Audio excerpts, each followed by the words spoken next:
Indo British advanced pain clinic నొప్పి మాయం surgery దూరం for appointments 9155515563.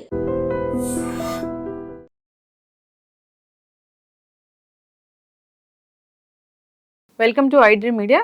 So brain dead వింటూ ఉంటాము. అసలు ఈ బ్రెయిన్ డెడ్ అంటే ఏంటి? సో ఎవరికి ఈ బ్రెయిన్ డెడ్ అవుతుంది? బ్రెయిన్ డెడ్ అయ్యాక ఆర్గన్ డొనేషన్ అది చెప్తూ ఉంటారు కదా. సో ఎవరికి ఇది సాధ్యపడుతుంది? సో దీని గురించిన వివరాలు తెలుసుకుందాం. మీరు మనతో పాటు ఉన్నారు ప్రముఖ న్యూరో సర్జన్ డాక్టర్ రంగనాథం గారు from Aster prime hospital, Ameerpet. Doctor గారు నమస్తే. ఎవరికైనా ఆర్గన్ ఫిక్స్ చేశారు అన్నప్పుడు బ్రెయిన్ డెడ్ అయిన ఒక పేషెంట్ నుంచి తీసుకొచ్చారని చెప్తూ ఉంటారు. అంటే బ్రెయిన్ డెడ్ అంటే ఏంటండి అసలు? అంటే మాటలో ఉన్నట్టుగానే బ్రెయిన్ డెడ్ అంటే మెదడు పని చేయడం మానేసింది, చనిపోయింది. అది చాలా కష్టమైనటువంటి మాట. అసలు నాకున్న ఇన్ని సంవత్సరాల అనుభవంలో ఓ చుట్టాలకి మీ దగ్గర చుట్టం బంధువు ఇంకా చనిపోయాడని చెప్పడం అన్నిటికంటే కష్టమైన మాట అండి. అంతే కదా, అంతే కదా డాక్టర్ గారు. అక్కడ వాళ్ళు సడన్ గా ఏడుపులు, ఆ కన్నీరు మనసు కదిలిచిపోయేది. అంటే ఇన్ని సంవత్సరాల్లో కొంతమంది డెఫినెట్గా జరిగిపోవడం జరిగింది. మేము డిక్లరేషన్ అంటే చనిపోయాడని చెప్పాల్సినటువంటి బాధ్యత, కఠినమైన బాధ్యత కూడా డాక్టర్లు, కానీ చెప్పక తప్పదు. బ్రెయిన్ డెడ్ అంటే దానికి ప్రపంచం అంతా కూడా కొన్ని నిర్దిష్టమైనటువంటి లక్షణాలు ఉన్నాయి. అంటే ఈ పేషెంట్ బ్రెయిన్ డెడ్ అని చెప్పే ముందు ఇవన్నీ ఉన్నాయా లేదా. ఉదాహరణకి ఇప్పుడు గ్లాస్కో కోమా స్కేల్ అని ఉంటుంది. అంటే కళ్ళు తెరిచాడు అంటే 4 పాయింట్లు, మాట మాట్లాడుతున్న నార్మల్ 5, కాలు చేయి చక్క చెప్తే కాలు కలుస్తున్నాడు 6. ఈ బ్రెయిన్ డెడ్ వాళ్ళలో అసలు ఏ ఒక్క పాయింట్ కూడా ఉండదు. అంటే టోటల్గా 15 ఉండాల్సిన స్థానంలో 3 కంటి పాపలు ఉంటాయి. దానిలో లైట్ వేస్తే దగ్గరగా ఇట్లా సంకోచం అవుతుంది, కన్స్ట్రక్షన్ అంటాం. కంటి పాపలు 2 పెద్దగా అయిపోయి అసలు దాంట్లో రియాక్షన్ లేకపోతే అంటే డైలేటెడ్ ఫిక్స్డ్ ప్యూపిల్స్ అంటాం. అదొక కారణం. ఇప్పుడు కంటి మీద మనం ఇలాగ ముట్టుకున్నాం అనుకోండి, అసలు ఏదన్నా దగ్గరికి వెళ్ళిందనే కన్ను మూసుకుంటుంది కదండి. భగవంతుడు ఇచ్చినటువంటి రిఫ్లెక్స్ అంటాం, అది కార్నియల్ రిఫ్లెక్స్ అని. ఈ రిఫ్లెక్స్ కానీ లేకపోతే, కన్ను గుడ్డు ముట్టుకున్నా కూడా అసలు లేకపోతే ఆ యాబ్సెంట్. అదే కాకుండా డాల్స్ ఐ మూవ్మెంట్ అని ఒకటి ఉంటుంది. అంటే డాల్ పిల్లలు ఆడుకుంటూ ఉంటారు కదా, ఆ డాల్లో ఇలాగ కళ్ళు తిరుగుతూ ఉంటాయి. మన డాల్ ఇటు పక్క తిప్పితే కళ్ళు అటు వెళ్తాయి, ఇటు తిప్పితే అటు వెళ్తాయి, అంటే ఆపోజిట్లో. అలాగే తలలో కూడా తల ఇలా ఉంచి ఒక డైరెక్షన్లో సడన్గా రైట్ సైడ్ తిప్పామనుకోండి, కళ్ళు ఎడం పక్కకి వెళ్ళాలి. లెఫ్ట్ సైడ్ తిప్పితే రైట్ సైడ్కి వెళ్ళాలి. ఈ మూమెంట్ కానీ లేదనుకోండి, absence of doll's eye moment, అది చాలా ముఖ్యమైనది. అంటే అది లేదు అని అంటే ఇంకా మనం అది ఒక్కదానితోనే మనం చెప్పాం, కానీ ఒక కారణం, ఒక నిర్దిష్టమైన లక్షణం అయితే అనొచ్చు. అదే కాకుండా భగవంతుడు ఇచ్చినటువంటి బ్రెయిన్ స్టెమ్ రిఫ్లెక్సెస్ అని ఉన్నాయి. అంటే దొక్కడం, మింగడం, ఇవన్నీ. ఈ 2 కానీ కాఫింగ్ రిఫ్లెక్స్ లేదు కాకపోయినా, లేకపోతే ఏదైనా ఆ లోపల టెస్ట్ చేస్తారు, గ్యాగ్ రిఫ్లెక్స్ ఉందా, ఈ 2 లేకపోయినా, ఇవి కూడా absence of brain reflex, brain stem reflexes. అలాగే కొన్నిసార్లు టెస్టులు బెడ్ సైడు ఈ చెవు నుంచి చల్లటి నీరు కానీ ఒక్కొక్కసారి వేడి నీళ్ళు, కెలరిక్ టెస్ట్, అది కానీ దాన్ని పంపిస్తే కళ్ళు గుడ్లు పక్క తిరగాలి, దాన్ని నిస్టాగ్మస్ అంట, ఇలా తిరగాలి, అది లేకపోయినా, ఇవి ఇంకా బ్రెయిన్ డెడ్ పేషెంట్ అని చెప్పడానికి ఒక పద్ధతి అయితే మన దగ్గర ఉంది. అంటే బ్రెయిన్ డెడ్ ఎవరికి అవుతుంది డాక్టర్ గారు? బ్రెయిన్ డెడ్ ఏ కారణం వలన జరగవచ్చు. ఇప్పుడు మాటకి తలకి యాక్సిడెంట్ అయింది, ఏదో బ్రెయిన్కి బాగా ఇన్ఫెక్షన్ వచ్చింది, లేకపోతే శరీరంలో మిగతా అవయవాలు పని చేయడం, మల్టీ ఆర్గన్ ఫెయిల్యూర్ వచ్చింది, దానివల్ల బ్రెయిన్కి వెళ్ళాల్సిన టాక్సిన్ సరఫరా లేదు. కోవిడ్ టైంలో మరి కొంతమంది అలాగే బ్రెయిన్ డెడ్ అయ్యారు. అలాగే ఏ కారణం వలన కూడా అవ్వచ్చు. ఇప్పుడు బ్రెయిన్ డెడ్ అయినప్పుడు దాని ముఖ్యత ఈ మధ్య కాలంలో చాలా వచ్చింది, ఏది ఆర్గాన్ ట్రాన్స్ప్లాంటేషన్ అని, డొనేషన్ అని. అది మనం చెప్పుకునే ముందు ఈ పేషెంట్ 100% బ్రెయిన్ డెడ్ అని చెప్పడానికి ఒక 3 డాక్టర్ల బృందం ఉండాలి. ఒక ఇంటెన్సివిస్టు, ఇంకో డాక్టరు, ఒక న్యూరో సర్జన్, న్యూరాలజిస్టు. వాళ్ళు ఉండి దానికి సర్టిఫై చేయాలి. అంటే ఏమిటి, వ్యక్తి అంటే వెంటిలేటర్ మీద ఉంటాడు, ఇందాక చెప్పిన రిఫ్లెక్సెస్ ఏమీ లేవు, అయినా కానీ డిక్లేర్ చేసే ముందు ఆప్నియా టెస్ట్ అని ఉంది. అంటే ఏమిటి చేస్తారు, ఆ వెంటిలేటర్ కృత్రిమ సాధనం ఉంటుంది, గాలి తీసుకోలేకపోతే పెట్టేదాన్ని వెంటిలేటర్ అంటాం, అంతే కదా. దాన్ని డిస్కనెక్ట్ చేసి 10 నిమిషాలు, ఏమన్నా 10 నిమిషాల్లో గాలి తీసుకుంటున్నాడా లేదా, లేదు, సరిగదా. అప్పుడు బ్లడ్ గ్యాసెస్ టెస్ట్ ఉంటుంది, రక్తం తాలూకా తీసి దానికి ఆక్సిజన్ ఎంత ఉంది, తర్వాత కార్బన్ డైఆక్సైడ్ ఎంత ఉందని చూసేది. ఈ బ్రెయిన్ డెడ్ వాళ్ళలో ఈ కార్బన్ డైఆక్సైడ్ తాలూకు సాంద్రత 35-40 నార్మల్గా ఉండాలి. అలాంటిది ఇంకొక మిల్లీమీటర్లు పెరిగిపోతుందట. ఈ రెండు ఉండేటట్టు అయితే బ్రెయిన్ డెడ్. అలాగే 2 సార్లు వెరిఫై చేసి కన్ఫర్మ్ చేయాలి. అప్పుడు ఆ వ్యక్తిని బ్రెయిన్ డెడ్ అని డిక్లేర్ చేయడం జరుగుతూ ఉంటుంది.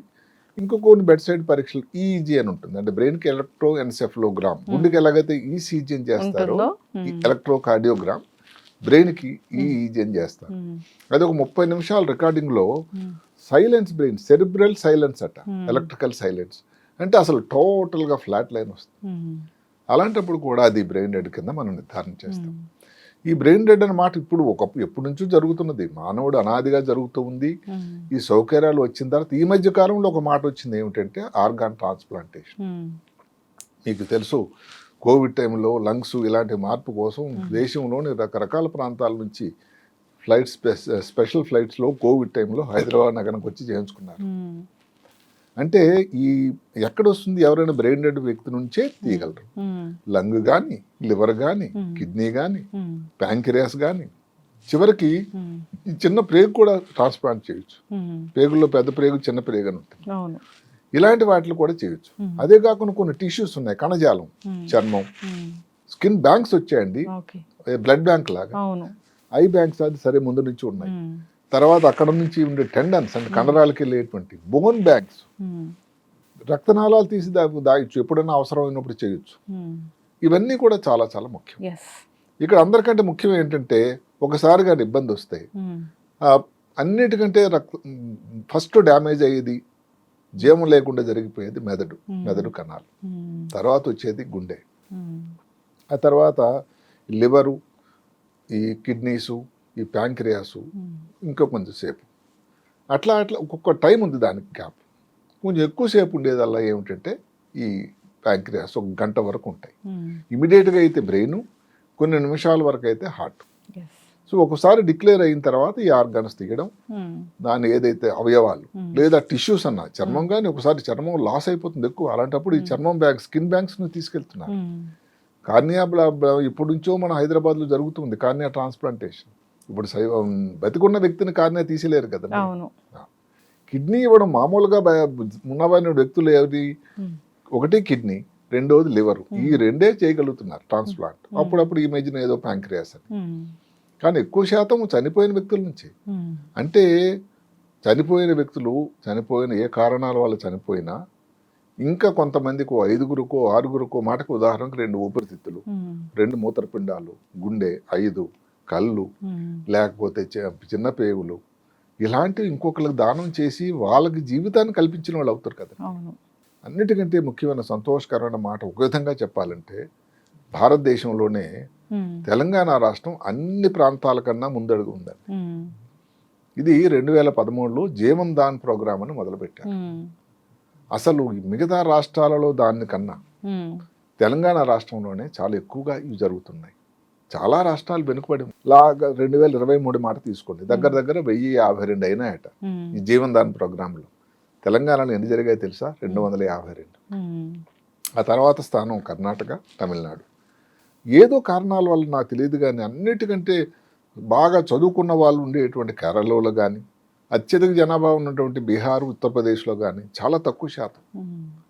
ఒక వ్యక్తి చనిపోయినప్పుడు విషాదంలో ఉన్న కుటుంబం వాళ్ళందరినీ కన్విన్స్ చేసి వాళ్ళు ఒప్పుకుంటే కదండి, ఎవరికి ఏ డాక్టర్ కూడా తీసే హక్కు లేదు. కాబట్టి ఇన్ని కుటుంబాలు వాళ్ళు అంటే 250 అవయవాలు ఇంకొకరు దానం చేయడానికి కారణభూతులైన కుటుంబ సభ్యులందరికీ కూడా చేతులెత్తి నమస్కారం పెట్టాలి. అదే కాకుండా ఈ దానం కోసం ఏదైతే టీం అందరూ పనిచేస్తున్నారో ఆ డాక్టర్లు కానీ వాళ్ళ బృందాలందరికీ కూడా నిజంగా అభినందించాలి. అంటే ఇంతమందికి ఆరోగ్యం ఆపాదించడానికి వాళ్ళు కారణభూతులయ్యారు. అందువల్ల ఈ బ్రెయిన్ డెడ్ అన్నది డిక్లరేషన్ అన్నది చాలా చాలా ముఖ్యమైన విషయం. ఇంకా కూడా ఒక మాట వస్తుంది, కొంతమంది ఏదో మందులు వాళ్ళ కొన్ని బార్బిచరేట్స్ అని ఉంది, లేకపోతే ఎనస్థీషియా ఉంది, ఆ టైంలో వాళ్ళు పూర్తిగా బయటకు రాకపోతే కొంచెం వాళ్ళు కోమాలో ఉంటారు. దయచేసి అది బ్రెయిన్ డెడ్ కాదండి, వాళ్ళకి మిగతా పనులన్నీ ఉంటాయి, వాళ్ళ గుండె సరిగ్గా కొట్టుకొనే ఉంటుంది, గాలి తీసుకోవడం కొంచెం గొప్ప ఉంటుంది. ఇవన్నీ లేకపోతే మనం చెప్పినటువంటి కంటిపాపులు పెద్ద కాకపోయినా, లేకపోతే ఈ రిఫ్లెక్సెస్ ఏదైతే మనం చెప్పుకున్నా అది టెస్ట్ చేయకుండా మనిషి మాట్లాడటం లేదు అన్నంత మాత్రం బ్రెయిన్ డెడ్, ప్రజల్లో కోమాలో ఉన్నాడు ఇంక అయిపోయిందని కాదు. ఇంకొక తప్పుడు అభిప్రాయం ప్రజల్లో చాలా ఉంది ఏంటంటే వెంటిలేటర్ అన్నది. ఒక్క మాట చెప్తాను, వెంటిలేటర్ అంటే ఎవరైతే తనంతట తాను గాలి తీసుకోలేరో కృత్రిమ సాధనం, శ్వాస సాధనం అని చాలా విరివిగా పాడుతుంటాం. ఇప్పుడు 2024లో కూడా ఒక వ్యక్తి వెంటిలేటర్ పెట్టామంటే అందరి అభిప్రాయం ఏమిటంటే ఇంకా వ్యక్తి తిరిగి రాడు. అవును, చాలా తప్పు అభిప్రాయం. వెంటిలేటర్ అన్నది ఇప్పుడు బ్రెయిన్ ఆపరేషన్ చేశామండి, సీరియస్ యాక్సిడెంట్ అయింది, వాళ్ళు సరిగ్గా గాలి తీసుకోవటం లేదు. గాలిని ఇంప్రూవ్ చేయడానికి తనంతట తాను నార్మల్ గాలి వచ్చినంత వరకు వెంటిలేటర్ ఒక సాధనం అండి.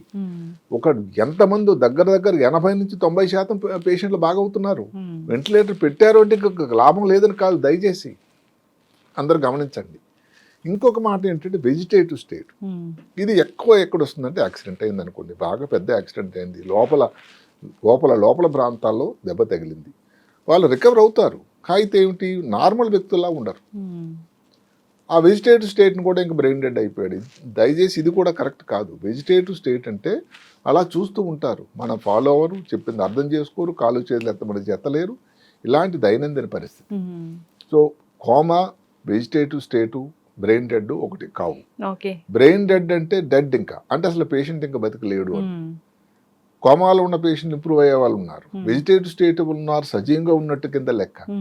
అదే కాకుండా కొన్ని సంవత్సరాలు బీపీ పెరగడానికి మందులు ఇచ్చి గాలి తీసుకోకపోతే వెంటిలేటర్ ఇచ్చి కొన్ని సంవత్సరాలు బ్రెయిన్ డెడ్ అయినా ఉంచవచ్చట, ఉంటున్నారు కూడా. సరే అది చాలా తక్కువ శాతం. మొత్తం మీద ఏమిటంటే బ్రెయిన్ డెడ్ ఉండి గుండె మిగతా అవయవాలు పనిచేస్తూ ఉంటే ఇప్పుడున్న పరిస్థితులను బట్టి అవయవ దానం అనే ఒక మహత్తరమైనటువంటి దానం.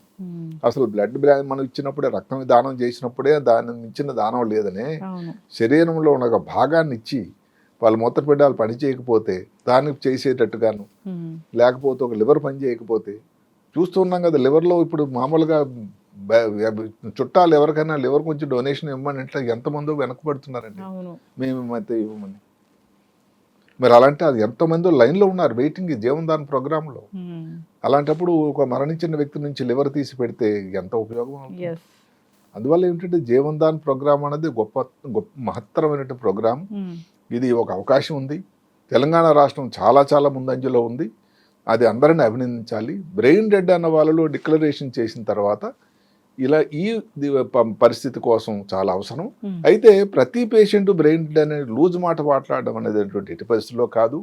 ముందు చెప్పిన హ్యాపీనే టెస్ట్ కానీ, కార్నర్ రిఫ్లెక్స్ కానీ, ఈ డాల్స్ ఐ మూమెంట్ కానీ, లేకపోతే క్యాలరిక్ టెస్ట్ కానీ, ఈజీ టెస్ట్ కానీ, ఇవన్నీ చేయకుండా ఒక వ్యక్తి బ్రెయిన్ డెడ్ అని చెప్పడానికి ఎవరికి కూడా ఎట్టి హక్కు లేదు. ఓకే డాక్టర్ గారు, కోమాలోకి వెళ్తారు అంటే బికాస్ ఆఫ్ కొన్ని కారణాలు, ఎనస్థీషియా ఇచ్చినప్పుడు అంటే హై డోస్ ఇచ్చినప్పుడు వెళ్తారా? అంటే హై డోస్ కన్నా ఒక్కొక్కసారి వాళ్ళు రికవరీ అన్నది వ్యక్తి బట్టి ఉంటుందండి. ఏ అనస్థిస్ట్ కూడా బరువును బట్టి, వయసును బట్టి, వాళ్ళకున్న మిగతా ఇబ్బందులను బట్టి వాళ్ళు వేసే మందు కానీ లేకపోతే ఏ రకం మందు ఇవ్వాలని కొన్ని నిర్దిష్టమైన పద్ధతులు ఉన్నాయండి.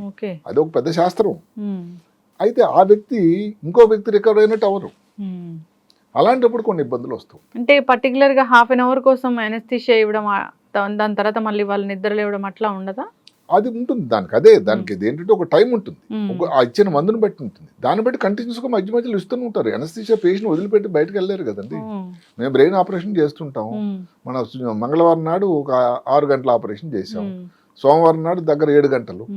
ఎవరో ఒక ఎనస్థిస్ట్ అక్కడే ఉండాలండి. సర్జన్ ఎలాగైతే అక్కడ చేస్తూ ఉంటారో ఆపరేషన్, ఎనస్థిస్ట్ కూడా అక్కడ ఉండాల్సిందే. ఎప్పుడు అందులో ఉన్న బ్రెయిన్ సర్జరీకి ఏమిటండి, కదలకూడదు అసలు. ఇప్పుడు ఎక్కడో ముఖ్యమైన ఏరియాలో ఉన్నాం, పేషెంట్ కదిలేయడానికి కూడా ఏమవుతుంది, మనకు తెలియకుండానే అక్కడ డ్యామేజ్ అయిపోతుంది. కాబట్టి బ్రెయిన్ పర్టికులర్ న్యూరో సర్జరీలో టోటల్గా కంట్రోల్, ఏమాత్రం కదలకూడదు. ఇప్పుడు కొన్ని సర్జరీలో పొట్టలో కానీ పేషెంట్లు ఏదో అరుస్తూ ఉన్నా కానీ స్పైనల్ అనస్థీషియాలు ఇచ్చి కదలకూడదు, మాట్లాడొద్దు అని ఏదో చెప్పి ఏదో అయిపోతుంది. న్యూరో సర్జరీలో అలాగే కార్డియక్ సర్జరీ, ఈ 2 సర్జరీలో ముఖ్యంగా పూర్తి అనస్థీషియా ఇవ్వాల్సిన అవసరం. కొంతమంది రికవరీ అనేది ఇబ్బంది ఉంటుంది.